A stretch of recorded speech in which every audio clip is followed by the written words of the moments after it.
So I thought about it for a while, and I think it's important to include in this particular build guide because there's a lot of obscure mechanics that won't exactly be covered numerically unless you can see how it all comes together. So path of building will be something that I'm going to include in this segment. I don't like to include path of building in my guides too much because so many build guides and content creators are reduced to just what's the path of building. It's like, if that's all you want, then just go to PoE Dan 79, rip his build. You can import it into your POB and just fool around with it. If you're an experienced player, this is not for you. This is for the kind of player that's kind of casual, or looking into getting into higher tier maps, or they just are looking at what these top tier players are doing and they can't understand it because there's so many things going on at once. So this is just a breakdown of every mechanic and just kind of elucidating parts of the game that I think are really cool and just showing it to a more casual player base. If all you care about is a POB, I think that's like super reductive. So I'm gonna get into it here. So this is my 6-link setup. This is my gear that I imported with my flasks. So you're saying like, oh, 91k DPS, that's nothing. Well, there's a lot of cases that you have to check in order to make sure that you're doing the damage that you're actually doing. So this build is always on full life. You can always expect it to be on full life because you're a Slayer Ascendant. You're always overleeching, so 95% plus of the time you're on full life. So that's something you check. I am a Raider Ascendant, so I always have guaranteed frenzy charges, so that's something that I check on the box. And I'm always leeching because I have overleech. So that's a little bit more damage. Now if you have point blank and you're shooting from close range, because that's what you should be doing as this build, if you're within 10 units, you're doing 50% more damage. And if you're using a Chin Soul and you're very close to the enemy, then you will be shooting from close range, right? So then the next thing is, because we have like 110% chance to ignite from all the things that we got on the tree and the gem itself, the enemy is always ignited, and the enemy is also intimidated because we're wearing Tomb Fist with a murderous eye jewel socketed. If the enemy hits you, right, and they generally will get in a hit of some sort on you, you're wearing Azov's blood, so they will be covered in ash. So you're doing about 1.185 million damage. If you activate your Wise Oak, you're doing 1.46. And so this is what I meant by the damage. If you take away slower projectiles, right, and you add fire penetration, make it 20 quality, it's a damage increase for sure. So that's something to definitely consider when you're planning your character.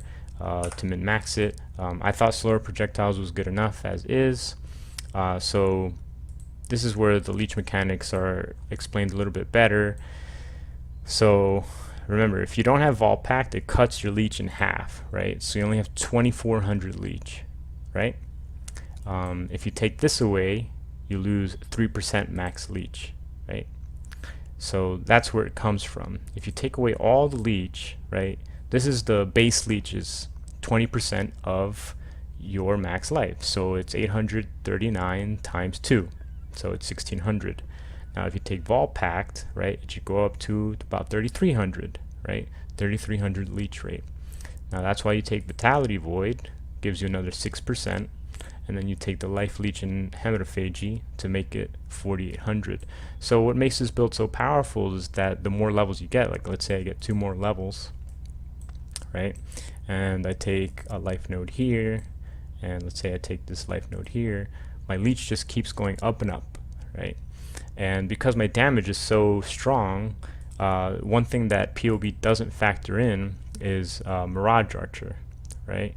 So Mirage Archer isn't actually factored into the amount of DPS that it's doing because it's shooting its own thing, right? So if you enable this gem, it's essentially its own thing, and it does about 30% of the damage that you do. So if you take 30% of 1.46 million, you're doing basically 2 million DPS. So that's what this build can do. You know, if you want it to be a POB tooltip warrior, that's essentially how you do it.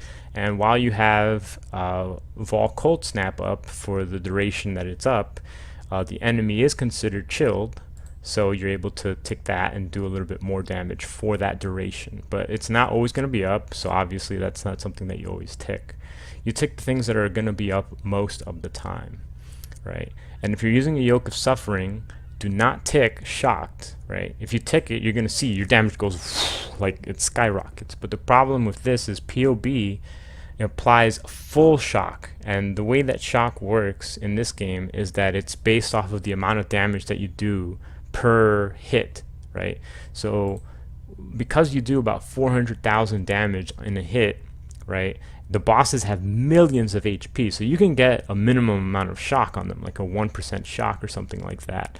And it will do more damage when you're using the Yoke of Suffering, but you cannot tick this node because it essentially treats it as if you've given the boss a full 50% shock.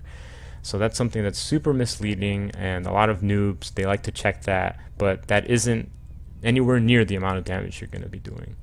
So that's just the path of building breakdown.